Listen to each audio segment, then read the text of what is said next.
Right. ఇప్పుడు కారుమూరి నాగేశ్వరరావు గురించి sir అన్నారు. ఆయన దాకా కాకుండా జగన్మోహన్ రెడ్డి గారే బయటకు వచ్చి ఈ విధంగా వ్యాఖ్యలు చేస్తున్నారు కదా, మీరు ఏదైనా చేయండి, కేసులైతే ఎదుర్కోండి, నేను కేసులు ఎదుర్కొని ముఖ్యమంత్రి అయ్యాను, దేనికి భయపడొద్దు అని చెప్పి కూడా ఆయన ప్రసంగాలు ఇస్తున్న పరిస్థితి మనం చూస్తున్నాం. ఒక ముఖ్యమంత్రిగా చేసినటువంటి వ్యక్తే బయటకు వచ్చి బట్టలు తీసుకొడతాం, పోలీసులు అంటే లెక్క లేకుండా మాట్లాడడం, ఇవన్నీ కూడా ప్రజలను అంటే ఇప్పటికీ పార్టీ ఓటమిలో ఉంది కాబట్టి వాళ్ళు ఇంకా రెచ్చగొట్టే ప్రయత్నాలే జరుగుతున్నాయి అనుకోవచ్చు. అందులో భాగంగానే ఈ హత్యలు అంటారా? ఇప్పుడు దేశం ఎదుర్కొనేటటువంటి క్రైసిస్లో రకరకాల క్రైసిస్ ఉంటాయి. ఆ క్రైసిస్లో ఇప్పుడు టెర్రరిజం అనే దాన్ని ఎదుర్కొంటుంది దేశం, అది ఒకటి. రెండోది అన్ఎంప్లాయ్మెంట్ని ఎదుర్కొంటుంది. మూడోది ఏంటంటే ఈ ఎదుర్కొంటున్నప్పుడు రాష్ట్రంలో ఏం జరుగుతుందంటే ఒక ఆర్థిక ఉగ్రవాది అంటే ఎకనామికల్ టెర్రరిస్ట్ అంటారు దీన్ని.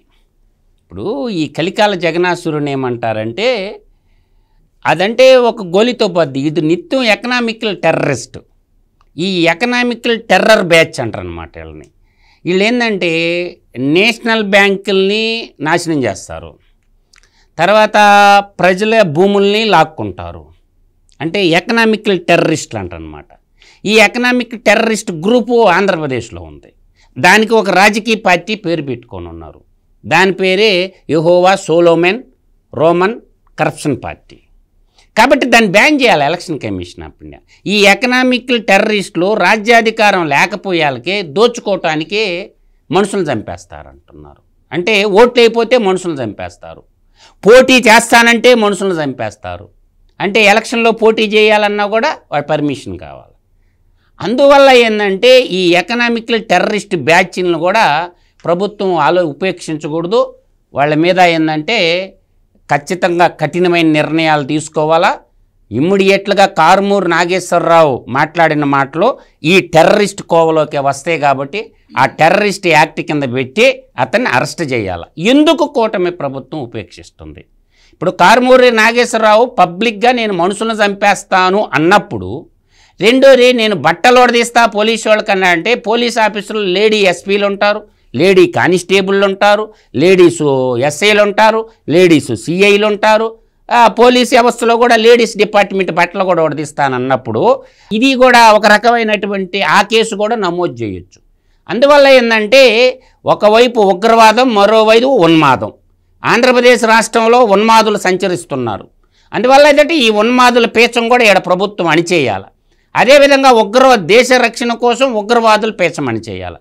అది దేశం చేయాల్సిన పని, ఇది రాష్ట్రం చేయాల్సింది. జమ్మూ కాశ్మీర్లో ఒక రాష్ట్ర ముఖ్యమంత్రి నిద్రపోతా ఉంటే ఏమైంది?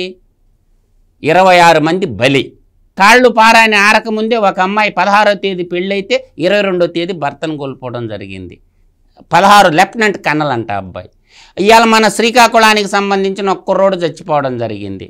తర్వాత ఇక్కడ హైదరాబాద్కు సంబంధించిన వాళ్ళు చనిపోవడం జరిగిపోయింది, కర్ణాటకలో వాళ్ళు చనిపోవడం జరిగింది. అంటే ఈ టెర్రరిజానికి అంటే పేరు చెప్పి మరి వాడేమన్నాడు, బెన్ని లింగం అంటాడు. మేము బైబిల్ పక్కన పెడితే కోత కోస్తామన్నాడు. వాడిని ఎందుకు అరెస్ట్ చేసి జైల్లో పెట్టలేదు కూటమి ముఖ్యమంత్రి గారు, రాష్ట్ర డీజీపీ గారు? బైబిల్ అంటే అక్కడ కూడా మతమే, ఆడ కూడా ఏం పనిచేసింది? మతమే పనిచేసింది. ఆడేంది హిందువుల్ని పేరు చెప్పి చంపారు. ఏడేంది బైబిల్ని అడ్డం పెట్టుకొని జగన్మోహన్ రెడ్డి అనేటటువంటి ఒక కిరాతకుడు, ఒక రాక్షసుడు, ఒక నరరూప రాక్షసుడు నేను ఓచకోత గోపిస్తానంటుండు. ఆ బెన్ని లింగం అంటే దాన్ని ఏమంటారు, ఆయన ఆ పార్టీ మెంబరు. అంటే యువజన శ్రామిక రైతు పార్టీ కాదు అది, యెహోవా సోలోమెన్ రోమన్ కరప్షన్ పార్టీలో ఒక మెంబరు, మైనారిటీ విభాగం అధ్యక్షుడు. మేము బైబిల్ పక్కన పెట్టేసి ఓసకోతకు వస్తానంటే వాడిని గొయ్యాల ముక్కలుగా. దానికి సమాధానం చెప్పదు. ఆ బెన్ని లింగంగానే ముక్కలుగా గొయ్యాల. ఎవడు కోస్తారా నువ్వు బైబిల్ పక్కన పెడితే? సమాధానం చెప్పమ్మా, ఇజమ్మా. బైబిల్ పక్కన పెట్టి ఎంతమందిని ఓసకోత గోపిస్తావు? ఇలా కాశ్మీర్లో జరిగింది, ఆంధ్రప్రదేశ్లో జరగదని నమ్మకం ఏంది?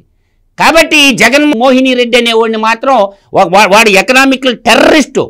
కాబట్టి వాడిని ఒక కన్నేసి పెట్టి వాడి మీద ఇటువంటి మాటలు మాట్లాడిన వాళ్ళందరి మీద తక్షణం కేసులు బుక్ చేసి జైల్లో పెట్టాలి శాశ్వతంగా. అందువల్ల ఏంటంటే అక్కడేమో దేశానికేమో ఉగ్రవాదుల నుంచి ప్రమాదంగా పొంచి ఉంటే ఇక్కడ ఉన్మాదుల నుంచి ప్రమాదం పొంచి ఉంది. ఏది ఏమైనా ప్రజాస్వామ్యాన్ని కాపాడుకోవాలంటే పోలీసు వ్యవస్థ డేగ కళ్ళుతో కాపలా గాయాల. ఇప్పుడు అట్లా బాబు గారు డ్రోన్ టెక్నాలజీ అంటున్నాడు, ఒకప్పుడు ఐటీ అన్నాడు, ఇన్ఫర్మేషన్ టెక్నాలజీ, ఇప్పుడు ఏఐ అంటున్నాడు. ఇవాళ అంతలావున జమ్మూ కాశ్మీర్లో యాత్రికులు వస్తుంటే యాత్రికులు ఉండే కాడ సీసీ కెమెరాలు లేవు, యాత్రికులు పోయే చోట పోలీస్ వ్యవస్థ లేదు. కనీసం ఒక డజన్ మంది పోలీసు వాళ్ళ ఎపన్స్తో పెడితే ఈ దుర్ఘటన జరిగేది కాదు కదా. యాత్రికులు వస్తారని ఆ రాష్ట్ర ముఖ్యమంత్రికి తెలియదా? అదేవిధంగా ఆంధ్రప్రదేశ్లో కూడా ఉన్మాదులు సంచరిస్తా, మీటింగులు పెడతా, ఈ డైలాగులు మాట్లాడుతుంటే రాష్ట్ర డీజీపీకి తెలియదా? అరెస్ట్ చేసి బొక్కలు వేయాలని చెప్పా. ఎందుకు మౌనముని పాత్ర పోషిస్తుండో రాష్ట్ర డీజీపీ? అందువల్ల రాష్ట్ర డీజీపీ కూడా ఇటువంటి ఉగ్రవాదులు ఎంతమంది ఉంటారు ఏళ్ల మీద లెక్కెట్టచ్చు. ఆ రాయలసీమలో ఒక 4 పుడింగులు, ఈ కోస్తా ఆంధ్రలో ఒక 4 పుడింగులు, ఒక 8 మంది పుడింగులు, లేకపోతే ఒక డజన్ మంది పుడింగులు ఉంటారు. కాబట్టి వాళ్ళని అరెస్ట్ చేయాలా? ఏం రాబాయ్, నీకు వాక్ స్వాతంత్రం ఇచ్చారంటే ఏదంటే అది మాట్లాడటానికి కదా అబ్బాయి, నువ్వు ఎవరిని చంపుతో చెప్పు. అందువల్ల ఏంటంటే ఈ ఎకనామికల్ టెర్రరిస్టులు అంటే కారుమూరు నాగేశ్వరరావు నెల్లూరు జిల్లాలో తెల్లరాయి కుంభకోణంలో ఇరుక్కున్నాడు కొడుకు. 10,000 కోట్లు కుంభకోణం అది. ఆ తెల్లరాయి కుంభకోణంలో ఇరుక్కొని కొడుకు కోసం బెదిరిస్తుండు, పోలీసు వాళ్ళు బెదిరిస్తుండు. అంటే కాకి చొక్కా వేసుకుంటే బెదిరిపోవాల్సిన అవసరం లేదు. కారుమూరు నాగేశ్వరరావు కొడుకు కాకాని గోవర్ధన్ రెడ్డితో కలిసి తెల్లరాయి స్మగ్లింగ్ చేసిండు. ఆ తెల్లరాయి క్వాడ్ స్మగ్లింగ్లో పార్ట్నర్ అనమాట వాడు. ఐడు మంచిగా ఉంటా చేసిన ఘనకార్యం అనమాట. కాబట్టి వాడు ఆడున్నాడు కాకాని గోవర్ధన్ రెడ్డి అనేవాడు బెంగళూరు ఎల్లంక అండర్ గ్రౌండ్లో ఉండవు, జగన్మోహన్ రెడ్డి ప్యాలెస్ కింద ఉండవు, క్వార్టర్ చర్చి పెడితే ఆడు దొరకతరు. అందుకనమాట అంటే ఈ దోపిడీదారులు, అర్థమైందా, ఎకనామికల్ టెర్రరిస్టులు, వీళ్ళని అరెస్ట్ చేయాలి కూటమి ప్రభుత్వం. కాబట్టి అవి కూడా రికవరీ చేయాలి. వాళ్ళ ఆస్తులన్నీ యోగి కానీ మొత్తం ఇళ్ళు పడగొట్టేసి అక్కడ పేదలు ఇళ్ళు కట్టించిస్తున్నాడు. ఉత్తరప్రదేశ్లో ఏం చేస్తారు, ఇటువంటి డాల్ని ఈ పొలిటికల్ టెర్రరిస్టులను ఏం చేస్తున్నాడు, వాళ్ళ ఇళ్ళు కోలగొట్టేసి జేసీపీలు పెట్టి బుల్డోజర్లు పెట్టి అక్కడ పేదలకి అపార్ట్మెంట్ కట్టి పేదలకు ఇచ్చేస్తున్నారు. కాబట్టి ఈ కారుమూరు నాగేశ్వరరావు ఆస్తులు మొత్తం పడగొట్టేసి వాడి కాడ ఒక అపార్ట్మెంట్ కట్టి పేదలకు పంచేయాలి. ఈ ఉన్మాదులు మొత్తం కూల్చి పారేయాలా, ఈ ఉన్మాదులను కాల్చి పారేయాలా.